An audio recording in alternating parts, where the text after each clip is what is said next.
क्या आप लोग इसे पहचानते हैं? कौन है? गेस कीजिए। ये है मेरी रीशु, जब वो न्यूबॉर्न थी। आज कहानी स्टार्ट करते जब मैं 4 मंथ की प्रेग्नेंट थी। इस वक्त मैं आई थिंक 6 या 7 मंथ की प्रेग्नेंट थी। ये 5 मंथ की प्रेग्नेंट थी। ये 9 मंथ की प्रेग्नेंट थी। उसके बाद रीशु हुई। होने के बाद आप लोग को पता होगा वो मेरे से दूर थी, 30 किलोमीटर दूर, दूसरे बच्चों का हॉस्पिटल में। मेरा हुआ था सीज़र में, मैं थी दूसरे हॉस्पिटल में, क्योंकि रीशु का कंडीशन बहुत क्रिटिकल था। तो उसको जहाँ बच्चे लोगों को रखा जाता है एनआईसीयू में, वहाँ पे थी एडमिट। तो जब उसको लाया गया था तो यहाँ पे शायद मम्मी थी जो थोड़ा सा शूट कर ली थी। और उसके बाद जब मेरे को छुट्टी मिला हॉस्पिटल से, तो भी मैं जरा करके छुट्टी ली थी 3 दिन बाद। मेरा हालत सही नहीं था, सी सेक्शन में डिलीवरी हुआ था फिर भी। उसके बाद रीशु मेरे पास 1 हफ्ते बाद आई थी। मम्मी गई थी उसे लेने के लिए, मम्मी भाई लोग गए थे उसे हॉस्पिटल में लेने के लिए। मैं आई थिंक 8 दिन बाद रीशु को पहली बार गोद मिली। मतलब मेरा बच्चा होने के बाद 7 से 8 दिन तक मैं उसको देखी नहीं, गोद में नहीं ली, प्यार नहीं की, दुलार नहीं की, फीडिंग नहीं करवाई। पहली बार उसे गोद में ली थी मैं। और गोद में लेने के बाद मुझे इतना रोना आया ना, क्योंकि सोचो आपका बच्चा, मतलब आप डिलीवरी की हो, आपका बच्चा, बट आप उसे देख नहीं पा रहे हो, गोदी में नहीं ले पा रहे हो, वो एहसास कैसे होता है। तो फाइनली मेरी रीशु मेरे पास थी। ये देखो कितना अच्छा लग रहा था। इसमें रीशु 10 दिन की थी, इतना चुपचाप थी, रोती नहीं थी। पता ये इसको फीडिंग लगने से रोती नहीं थी। इवन ये जब पैदा हुई थी ना, तब भी नहीं रोई। वो बहुत मुश्किल से रोई। मैं तो मन्नत करती थी, एक माँ होती जो मन्नत करती कि बच्चे रोए मत हंसे, और मैं मन्नत करती थी कि मेरा बच्चा रोए, क्योंकि इसको सेंस नहीं था। ये बहुत कम हंसती थी। बच्चे लोग है करके हंसते थे, कुछ रिस्पॉन्स करो तो हंसते थे। ये बहुत कम हंसती थी, चुपचाप रहती थी और रोती बिल्कुल नहीं थी। मैं एक बार इसको ना चिमटी भी काटी थी, रोए करके नहीं रोती थी। मैं सोची थी इसको सेंस है कि नहीं, है क्या है पता नहीं। हल्का हल्का सपने अपने में हंसती थी, हल्का हल्का बात करो तो हंसती थी, बहुत रेयर। लेकिन बच्चे झूम झूम के हंसते हैं, बिल्कुल नहीं। और मतलब घर में बच्चा हुआ किसी को पता ही नहीं, क्योंकि रोने का आवाज़ आता ही नहीं था। देखो ना छोटे बच्चे कितना रोते हैं, क्वैं क्वैं क्वैं करके। रीशु कभी नहीं रोई बचपन में, कभी भी नहीं। इसको मालिश करो, नहलाओ, मतलब फीडिंग नहीं भी कराओ, भूख लगी है या फिर ज़्यादा खा ली, पॉटी नहीं हो रही, कुछ भी हो रही है, रोती नहीं थी। इसका मालिश वगैरह सारा चीज़ मैं ही करती थी।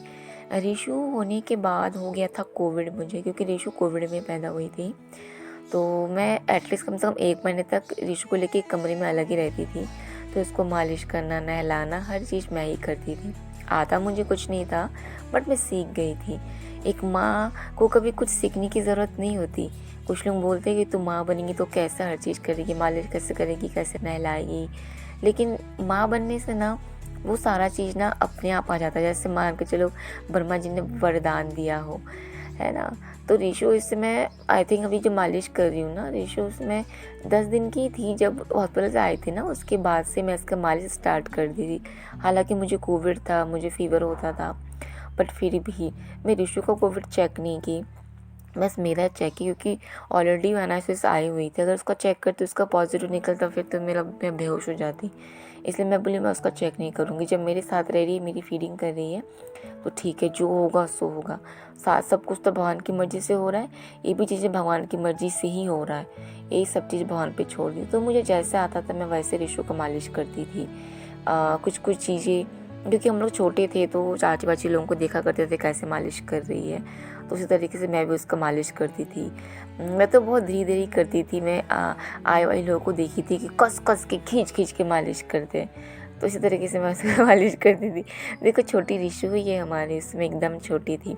और ठंड का दिन था, आप लोग को पता होगा, रीशु जनवरी में पैदा हुई थी, इसमें कितना ठंड रहता है। तो इसके लिए बहुत सारे कपड़े खरीदी थी मैं। देखो ये मोस्टली चुप रहती है, आप लोग उसको हंसते हुए बहुत कम देखोगे, और रोते हुए तो आप लोग देखोगे ही नहीं। इसको रोना नहीं आता था, तो इसको लेकर चुपचाप मैं अपने में रहती थी। मेरा जितना दुख था, जितना दर्द था, मैं सब भूल चुकी थी बच्चे को पाके। मन में बहुत थॉट्स आते थे। धीरे धीरे मेरा बच्चा थोड़ा बड़ा होने लगा, सो रहा है, तो ऐसी सोचती थी। पता है काफ़ी लोग हैं जो मेरे पुराने सब्सक्राइबर है, मतलब सब्सक्राइबर नहीं है, जो नए सब्सक्राइबर है, जिन्होंने मेरा पुराना वीडियो देखा नहीं, रीशु को देखा नहीं, तो ये सब चीज़ें मैं शेयर किया करती थी मेरा पुराना चैनल में, जो हो चुका है डिलीट। आज अगर वो चैनल होता तो शायद 5 लाख या 1 मिलियन पहुंच जाता, क्योंकि मेरा 4 साल पुराना चैनल था और रीशू को लेके मैं उसमें बहुत सारी वीडियोस डाला करती थी। मेरी बहुत सारी यादें थी, मतलब रीशू उसमें बड़ी हुई है मेरे सब्सक्राइबर के साथ, क्योंकि रीशू जब 10-12 दिन की थी मैं तब से वीडियो बनाना स्टार्ट की थी। ये देखो, आप लोग अब तक तो देख ही चुके हो कि रीशू की इसमें एक भी वीडियो हंसने की नहीं, एक वीडियो रोने की नहीं है, क्योंकि उसको ना हंसना आता था ना रोना आता था, क्योंकि मैं पूरा डिप्रेशन में थी, मेरा डिलीवरी पूरा डिप्रेशन में था, मैं डिप्रेशन में थी, मैं बस रोती रहती थी। फिर कम से कम 1.5-2 महीने बाद मैं घर गई, पापा बोले चलो अभी आ जाओ। मैं हालांकि ऋषु को लेके किराए पे के घर पे रहती थी, लेकिन 1.5-2 महीने बाद ऋषु को लेके मैं घर में गई। उसमें ऋषु देखी थोड़ी सी बड़ी हुई थी, 2 महीने की थी एटलीस्ट। उस समय वो हंसती थी, पापा के साथ बाहर बैठी हुई थी, धूप सेक रही थी, तो पापा उससे बात कर रहे थे, मैं पापा से हंस रही थी, तो उसका अच्छा लग रहा था। तो फिर घर में उस दिन लक्ष्मी पूजा भी मम्मी दी थी और हम लोग घर आए थे, ऋषु घर आई थी। उसको उस खुशी में ये होता है ना कि घर में थोड़ा पूजा पाठ देना, तो घर में मम्मी दी थी। ये देखो, ऋषु को लेके यहाँ पे मैं लेटी रहती थी, उससे बात करती थी, रील्स बनाती थी उसके। मैं बोली सारे मोमेंट मैं कैप्चर करूँगी, ऋषु का जितना भी चीज़ें हैं। तो ऋषु को लेके इस तरीके से हम सब खुश थे, ऐसा नहीं थे कि हम लोग खुश नहीं थे। हम सब पुरानी बातें जो ज़िंदगी में थी वो तो चल ही रही थी, लेकिन एक माँ जो होती है ना, जब अपना बच्चा पाती है ना, सब कुछ भूल जाती है। तो मैं भी बस अपना सब दुख दर्द भूल गई थी, अपने बच्चे के साथ जी रही थी। ये हमारी ऋषु है, धीरे धीरे धीरे धीरे बड़ी और भगवान मतलब एक चीज़ तो दिया था, मतलब मेरा जो डिप्रेशन में मैं थी, टेंशन में थी, तो डिप्रेशन में टेंशन में रहने से दूध नहीं बनता एक माँ का, लेकिन भगवान के आशीर्वाद से भरपूर बच्चे को मिला था, इवन ज़्यादा ही मिल रहा था।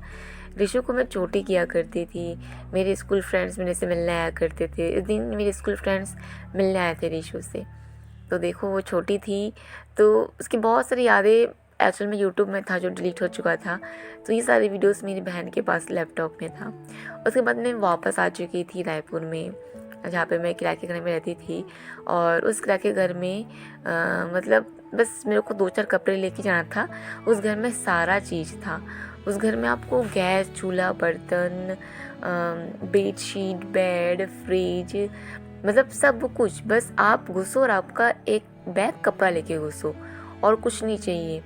मैंने बेडशीट तक उस घर में था। फिर किसी कारण से वो घर, ये घर है ये वाला, फिर किसी कारण से ये घर हमको छोड़ना पड़ गया। फिर हम लोग दूसरे घर में शिफ्ट हो गए। ये देखो ऋषु का थोड़ा बाल था, बट मैं छोटी की हूँ। इसलिए हम लोग बहुत खुश थे, क्योंकि वो थोड़ा कम रोती थी मगर हंसती थी, है ना, हम लोग के साथ टाइम को एंजॉय करती थी। तो देखो, देखना भी बात करेगी।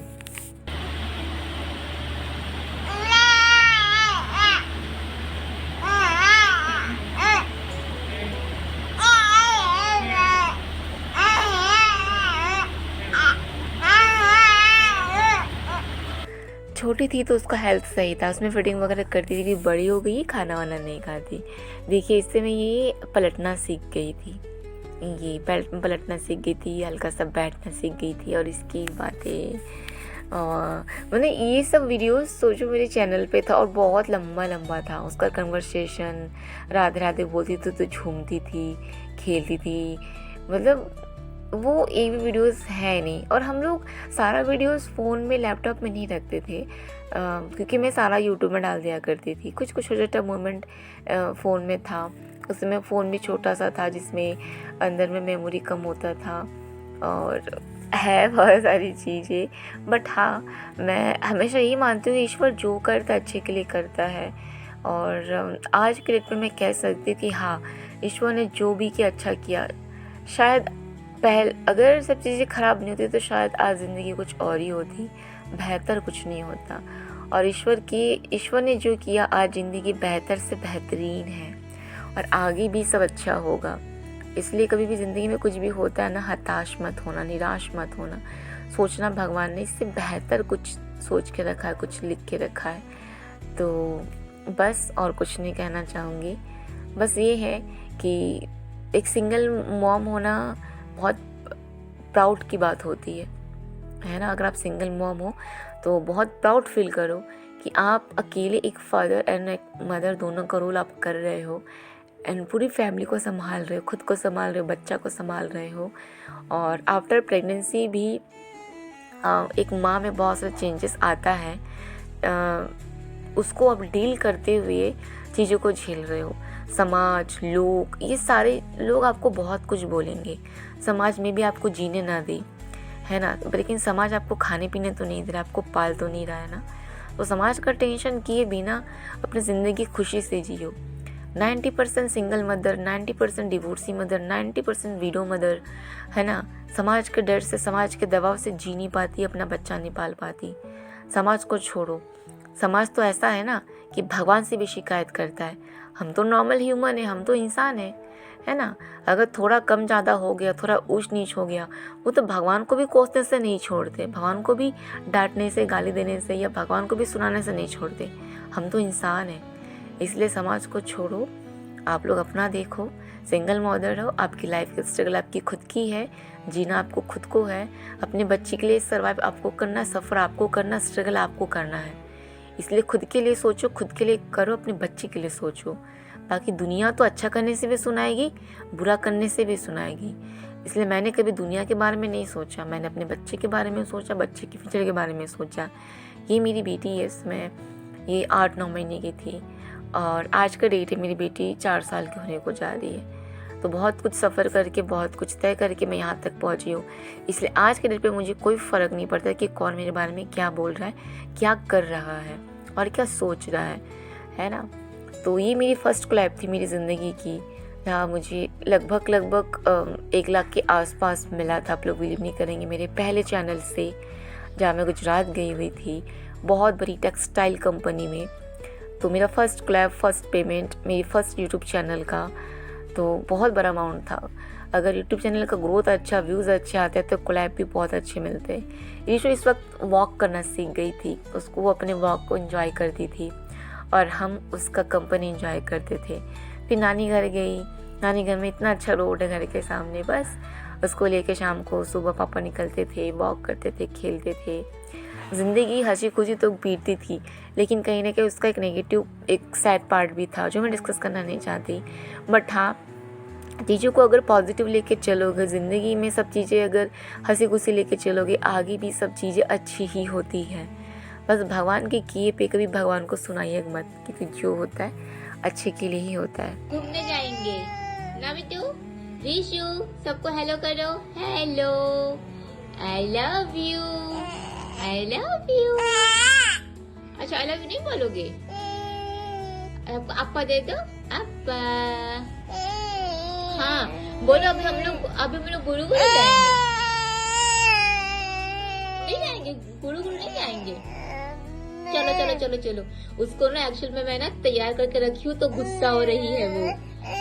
अच्छा चलो चलो चलो चलो चलो चलो चलो चलो चलो चलो। मेरे लिए इस वक्त प्राउड का मोमेंट था कि जब मैं 8 महीने की प्रेग्नेंट थी, जब हस्बैंड छोड़ के चले गए थे, तो देन मैं उसमें एक पैसे की मोहताज हो गई थी। मैं डिलीवरी कैसे करूँगी, बच्चे कैसे पैदा करूँगी, डिलीवरी का खर्चा कौन देगा, बच्चे कैसे पालूँगी। बट इसमें मेरे लिए प्राउड मोमेंट था। आज मेरी बेटी 1 साल की हो गई थी और मैंने अपनी बेटी के बर्थडे में 1 लाख रुपए खर्च करके उसका बर्थडे सेलिब्रेट किया था। ग्रैंड पार्टी दी थी, 250 लोगों का इनविटेशन था, बहुत धूमधाम से उसका बर्थडे सेलिब्रेट की थी। तो बहुत बहुत प्राउड फील हुआ था कि मैंने मेहनत करके आज मैं यहाँ तक पहुँची हूँ। मैं कभी सोची भी नहीं थी कि मैं अपने बच्चे का बर्थडे इतना अच्छे से सेलिब्रेट करूँगी, और इवन शायद कोई किया भी होगा उस वक्त। तो मेरे पास इतना ही क्लिप था, मेरी सिस्टर के पास भी इतना क्लिप था, बाकी आप लोगों को पता है सब डिलीट हो गया था। और इसकी बात को एंजॉय कीजिए, नानू से शिकायत कर रही है। बाकी वीडियो अच्छी लगी तो लाइक शेयर सब्सक्राइब ज़रूर कीजिएगा। Bye bye.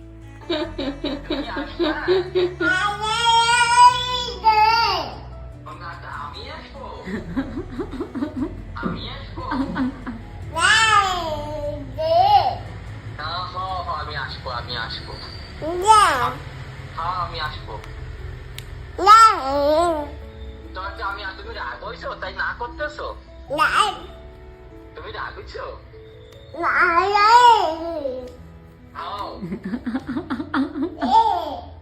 হও তুমি তো স্নান করো নাই আপু দেখছো আপু আপু দেখছো দেয় না আরে আবারও না ওকে মারবো মাসিকে মারবো তাই মারবো না খাও